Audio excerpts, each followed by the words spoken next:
నమస్తే. ఈరోజు summer special పనస పొట్టు కూర ఎలా తయారు చేయాలో చూద్దాం. ముందుగా పనసకాయ ముక్కల్ని ఈ విధంగా కట్ చేసుకొని నీరు లేకుండా మిక్సీ జార్లో వేసి ఈ విధంగా గ్రైండ్ చేసుకోవాలి.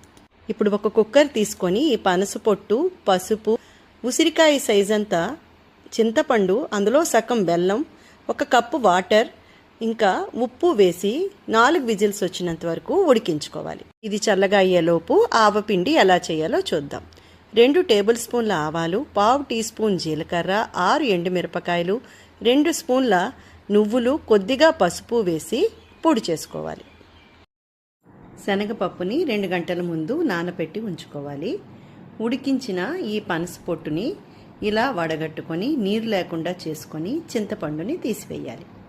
ఆయిల్ వేసి అందులో ఆవాలు, ఎండుమిరపకాయ, ఇంగువ, కరివేపాకు, పచ్చిమిరపకాయ, అల్లం ముక్కలు వేసి పచ్చి వాసన పోయినంత వరకు వేయించి శనగపప్పు వేసి 5 నిమిషాలు వేయించాలి.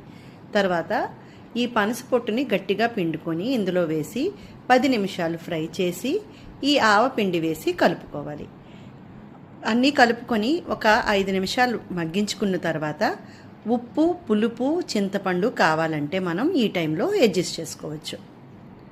అంతే, ఎంతో టేస్టీగా ఉండే పనస పొట్టు కూర తినడానికి రెడీ.